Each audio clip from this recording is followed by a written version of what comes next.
नमस्कार दोस्तों, कैसे हैं आप सब। आप सभी का हमारे YouTube चैनल यश फार्मिंग केयर में स्वागत है। दोस्तों, बरसात का मौसम एकदम अच्छे से चल रहा है इस समय। और देखिए आप कि बगल बारिश बहुत तेज़ी से हो रही है। और हम लोग इस समय अपने अगल बगल के जो पर्दे हैं उनको एकदम पूरा अच्छे से नीचे कर दिए हैं। थोड़ा सा इधर की तरफ खोला गया है क्योंकि इधर से पानी की बौछार भी नहीं अंदर आ रही है। और थोड़ा थोड़ा अंदर यहाँ पर वेंटिलेशन बना रहे, इसलिए इसे खोला गया है। दोस्तों, आज ही सुबह सुबह हम लोग जब अपने फार्म पर आए हैं तो यहाँ पर आज सुबह ही चूने का छिड़काव कर दिया गया है, क्योंकि बरसात के मौसम में जो भी छोटे मोटे कीड़े कीटाणु होते हैं वो अंदर मिट्टी में आ जाते हैं। और जब मिट्टी के अंदर आते हैं तो उससे वे जानवरों को नुकसान पहुंचाते हैं। साथ ही में रात के समय में धीरे धीरे मच्छर लगने लगता है। जब जानवर को मच्छर काटता है तो उनके आँखों से पानी आने लगता है और उससे इनके आँखों में इन्फेक्शन हो जाता है, जिससे इनकी आँखें लाल होने लगती हैं। अगर इसका समय पर उपचार नहीं किया जाता है तो उससे इनकी आँखों की रोशनी धीरे धीरे जाने लगती है, क्योंकि इनकी आँखों में एक लेयर जम जाती है। तो दोस्तों, हमारे भी फार्म में ये जो बकरी है, इस बकरी की आँख में ऐसे ही दिक्कत आ गई थी। और देखिए, इसके लगातार 2-3 दिन सिप्लाक्स डी नाम की जो दवा है उसे चलाया गया।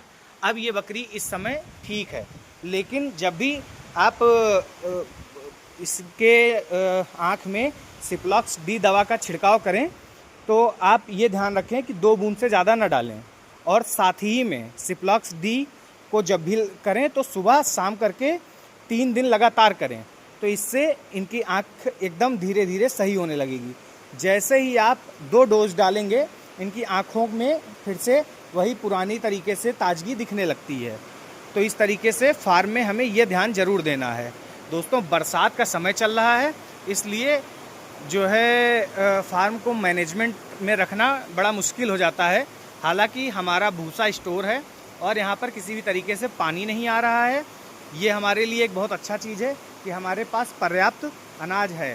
बाकी जो भी मोटा अनाज है उसे हमें इस तरह से डेहरी में ही रखना चाहिए, क्योंकि उससे वो नमी नहीं पाता है और नीचे तलहटी से भी उसे किसी तरह से नमी नहीं मिलती है।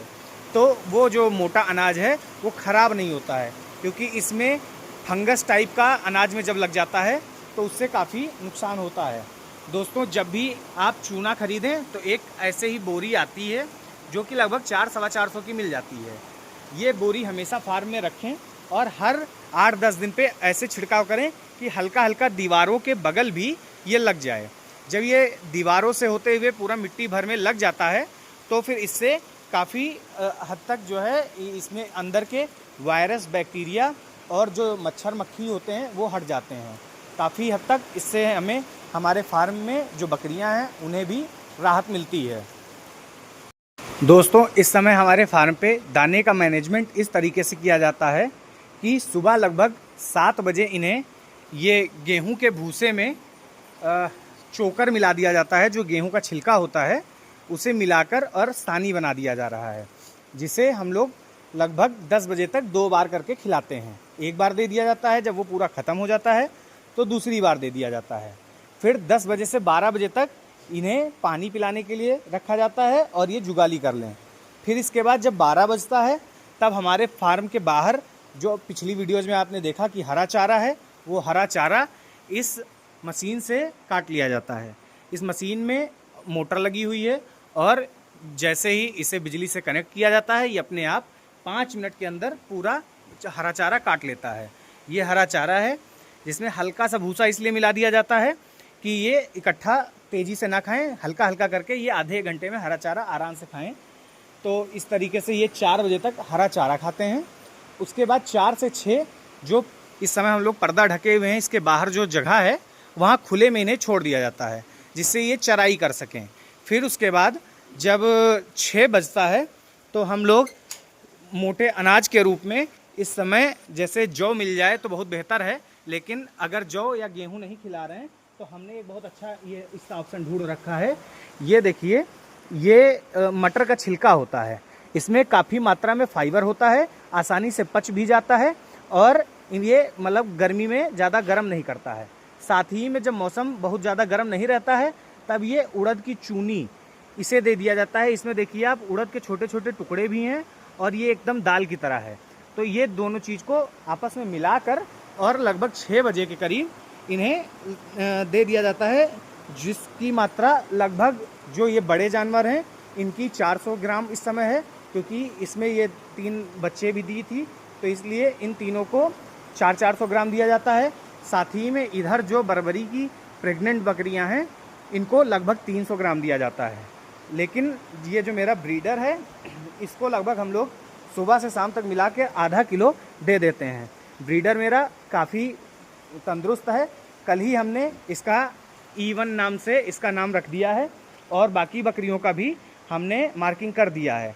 दोस्तों, बकरियों की मार्किंग बहुत ज़रूरी होती है। इससे हमें आइडिया रहता है कि कौन सी बकरी कितना खा रही है, उसका डाटा क्या है। इस तरीके से हमने एक रजिस्टर भी बना रखा है। दोस्तों, आप देख सकते हैं कि बारिश बहुत तेज़ हो रही है। ये बकरी देखिए अपने आप में अलग तरह खड़ी है। पहले तो मुझे लगा कि इसको क्या हो गया, लेकिन ये दोस्तों इसमें कोई दिक्कत नहीं है। ये बस केवल बरसात हो रही है तो इसलिए इसके ठंडक लग रही है, ये आराम कर रही है इस समय। तो हमारे फार्म पे इस समय मैनेजमेंट भी काफ़ी ठीक है। बस बारिश की वजह से हमें परेशानी हो रही है क्योंकि फार्म काफ़ी खुला खुला था। तो यहाँ पर देखिए इधर भी पानी आ जा रहा है और पानी की बौछारें बहुत तेज़ी से इधर आती रहती हैं। तो हम लोग अब इसको बहुत जल्दी ही सामने का ये पूरा पोर्शन इसको तिरपाल से या किसी चीज़ से ढक देंगे, जिससे फार्म के अंदर हवा के साथ साथ ये पानी ना आए। बाकी वेंटिलेशन के लिए जो ऊपर का एरिया हमने छोड़ रखा है इसे हमें ठंडी में बंद करना रहेगा। बाकी ये गर्मी में हमारे लिए काफ़ी फ़ायदेमंद रहेगा। दोस्तों, आप सभी को एक सबसे अच्छी चीज़ बता दें कि देखिए हमने लगभग हर फीडर में इस तरीके से ये सेंधा नमक रखा हुआ है, जिसको जब भी ये बकरियां चाहती हैं तो जीभ से अपने चाट लेती हैं। इससे नमक की पूर्ति भी होती रहती है। ये देखिए ये बकरी इस समय इसको चाट रही है और नमक की पूर्ति होती है। साथ ही में इससे जो है इनमें पानी पीने की जो है इच्छा ज़्यादा होती है, तो ये अच्छे से पानी भी पीती हैं। साथ ही में हम जो भी ये जो मोटा अनाज देते हैं, जो उड़द का छिलका और चूनी, उसमें भी थोड़ा सा नमक, जो साधारण नमक हम लोग खाते हैं, उसे मिलवा देते हैं, जिससे नमक की मात्रा बनी रहे। दोस्तों, अगर आप अपने फार्म में चूने को भिगोकर और लगभग 1 घंटे के लिए रख दें, उसके बाद थोड़ा सा चूना अगर पानी में डाल दें जब बकरियां भूखी रहें, तो अगर उसे चूने को ये बकरियां पीती हैं तो उससे बकरियों में कैल्शियम की मात्रा भी पूरी हो जाती है। आप देख सकते हैं इस समय हमारे फार्म पर ये जो बड़ी नस्ल की बकरियां थी, सारी बकरियां खा रही हैं। मतलब इस समय इनके में कोई भी बीमारी नहीं है। इधर भी आप देख सकते हैं ये ब्रीडर तो दिन रात खाता रहता है, बाकी इधर भी बकरियां लगातार खा रही हैं। तो इस तरीके से हमारे फार्म का मैनेजमेंट आज काफ़ी सही है। कोई भी बकरी बीमार नहीं है, किसी भी बकरी को दस्त की शिकायत नहीं है। दोस्तों, आप इसी तरीके से हमारे वीडियोज़ को देखते रहिए और हमारे चैनल को सब्सक्राइब कीजिए, वीडियोज़ को लाइक कीजिए। जो भी आपके सवाल हैं उसे कमेंट करिए, जो भी आपके सजेशन हैं उसे भी कमेंट बॉक्स में ज़रूर डालिए, क्योंकि हमारी कोशिश रहती है जो भी आपके कमेंट्स आ रहे हैं उस पर हम ध्यान दें और उसे अपने फार्म पर भी लागू करें। साथ ही में अगर आप कोई भी सवाल पूछते हैं तो उसका भी जवाब हम देने की कोशिश करते हैं। बहुत बहुत धन्यवाद दोस्तों।